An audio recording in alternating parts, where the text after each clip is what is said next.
Le lendemain, dans l'ascenseur réservé au personnel résident, Roméo fit la sinistre découverte d'un graffiti menaçant l'esquisse d'une tête de chat moustachue avec ces mots en majuscules: le chat sait tout, le chat voit tout, le chat est partout. En guise de signature, une griffure à 4 traits courbes avait éraflé la peinture. Il sortait furieux de l'ascenseur quand il se trouva nez à nez avec un autre avertissement sur le mur à gauche: Roméo, le chat aura ta peau. Il entra en coup de vent dans son secrétariat et, sans saluer mademoiselle Dombasle qui venait d'arriver, lui lança: Convoquez-moi Félix Pervenche, seconde E, tout de suite à mon bureau. Oui, monsieur le proviseur, l'élève sera averti dès que les surveillants seront là. Il devrait déjà être là, fit-il impatiemment. Il est 8h moins 10. Cherchez-en un et prévenez-le. Et avertissez des forges d'effacer d'urgence ces graffitis dans l'ascenseur. Oui, monsieur le proviseur. Tout de suite, monsieur le proviseur. Cela va aller, monsieur le proviseur. Cette dernière phrase, dite avec finesse, d'une voix douce, était la formule qu'utilisait la première secrétaire quand elle pressentait la venue d'un orage.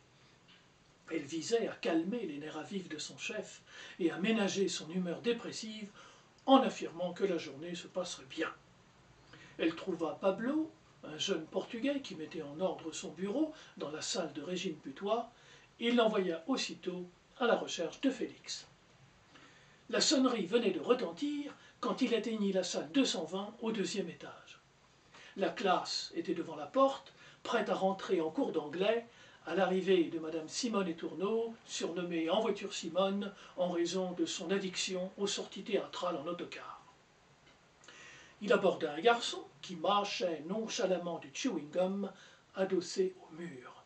« Félix, le proviseur te demande à son bureau immédiatement. » L'autre ramassa en maugréant son sac couvert d'un gribouillis illisible. « Qu'est-ce qu'il me veut encore, ce con-là ? Soyez respectueux, s'il vous plaît, et dépêchez-vous. » Il s'éloigna en traînant les pieds. Arrivé à proximité des toilettes, une odeur d'urine lui rappela que Roméo privilégiait le nettoyage des classes à partir de 7h, ce qui repoussait celui des sanitaires à 10h, moment où chacun en avait le plus besoin. Comme guidé par cette odeur, il bifurqua vers l'entrée, où s'affairait une femme de ménage, et alla déposer dans la poubelle du fond 2 objets de son sac. Puis, comme à contre-cœur, il prit le chemin du hall sans se hâter. Le concierge, toujours à l'affût derrière sa vitre, le regarda curieusement passer, imaginant quelque incident. Il atteignait la grande porte du bureau du proviseur quand elle s'ouvrit brusquement et Roméo, le visage de marbre, l'invita à entrer. Debout, au milieu du grand tapis à arabesque, il l'admonesta vertement. « Alors, monsieur Pervenche, on recommence à faire des siennes, on dégrade les murs, on écrit des graffitis insultants à mon égard dans l'ascenseur. » Une colère mal contenue perçait à travers ses paroles. Il le sentait prêt à éclater d'un instant à l'autre, ce qui n'était pas sans lui plaire, car il aimait faire enrager l'autorité.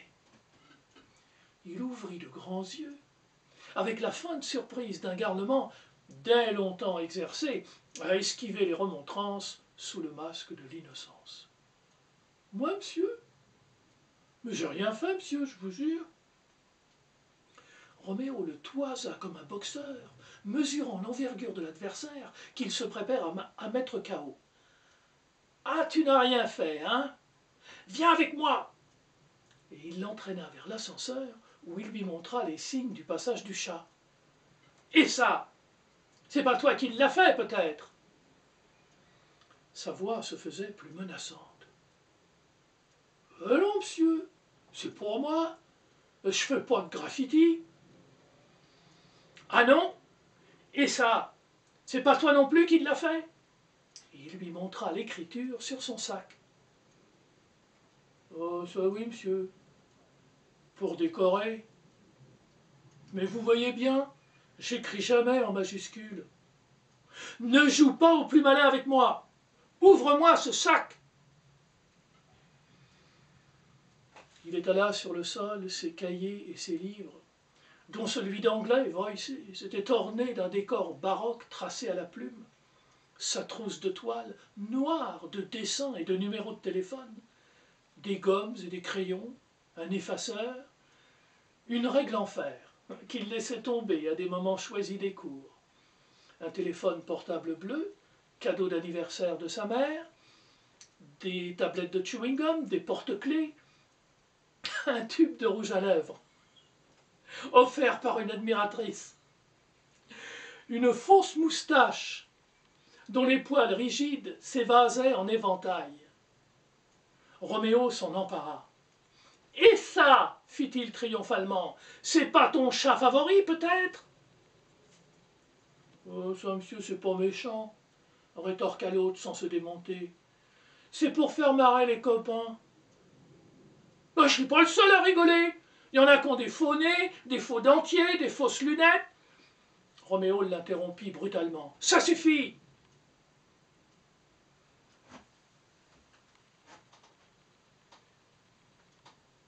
« Où est la fourchette ?» L'autre fit l'étonné. « La fourchette ? Quelle fourchette ? » ?»« Celle que tu utilises pour faire le coup de griffe et le marqueur indélébile qui va avec. Car c'est bien toi, tu le reconnais, qui a fait cette marque sur le mur et ces graffitis dans l'ascenseur. » Félix tomba des nues. « Moi ? Mais pourquoi moi ? Je sais même pas de quoi vous parlez. D'abord, je prends jamais l'ascenseur.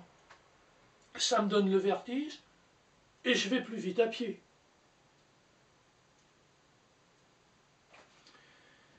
Quand Roméo vit qu'il n'en tirerait rien, il le ramena à son bureau, le fit asseoir devant lui. « Puisque tu ne reconnais pas l'évidence, je suis obligé de faire un rapport sur ces incidents, y compris le graffiti de la salle 109, sur lequel j'étais prêt à passer l'éponge. » Se rendant compte après coup qu'il avait été drôle par inadvertance, il se rattrapa de justesse. « Si l'on peut dire. Mais je ne donne pas cher de ta peau si tu ne reviens pas sur tes déclarations. Et je plains ta maman. » En cela, il était sincère. Roméo éprouvait toujours une vague pitié pour les futures victimes qui avaient osé le défier. Pourtant, l'idée qu'il pourrait mieux toucher la mère en perdant le fils lui plaisait et amenait sur ses lèvres un fin sourire, démentant ses paroles.